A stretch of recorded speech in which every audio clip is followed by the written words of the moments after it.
Oggie Cooder Chapter 5. Mr. Snolovowski asked America to read Oggie's sentence out loud.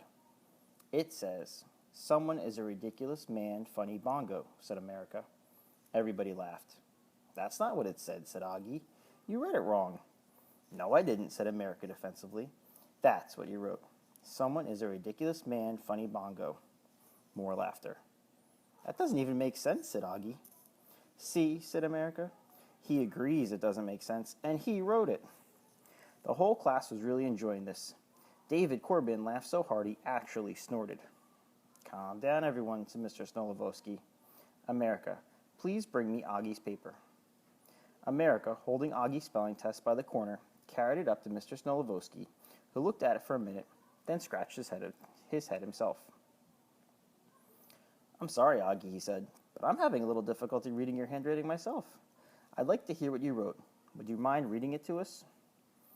He handed the test paper back to Oggie, who smoothed it out on his desk and slowly ran his finger along under the words as he read.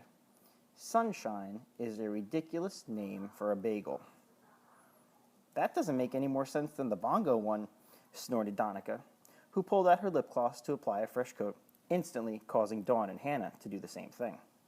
"What do you mean?" said Oggie. "It does make sense." "You're cuckoo in the coconut, Cooter," said Jackson Polito, crossing his eyes and twirling his finger next to his ear.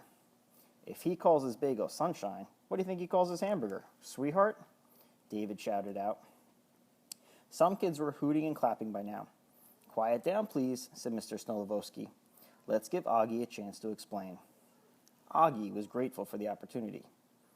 "Sunshine wasn't my idea," he began.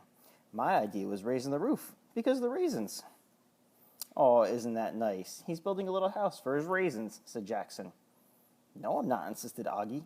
"Raising the roof means having fun, and I figured Bake Stuff probably wanted people to think eating their bagels would be fun, right?" "I'm not sure I'm following," said Mr. Snolovowski, scratching his head again. "Why exactly is a bagel named Sunshine?" "Beats me," said Oggie, shrugging his shoulders and shaking his head. "If you ask me, Raising the Roof would have been a much better name." To the amusement of Oggie's classmates, it was soon revealed that the rest of his spelling sentences were also about bagels. It was a vicious idea to name the bagel Sunshine. There is nothing delicious about a bagel named Sunshine. It would have been more generous to name the bagel Raising the Roof. It took a while, but Oggie finally managed to explain about the contest he had entered. Mr. Snolovowski agreed that under them circumstances, Oggie's sentences, though unusual, did in fact make sense. Not all of the kids agreed. Weirdo, dork, doofus, dweeb.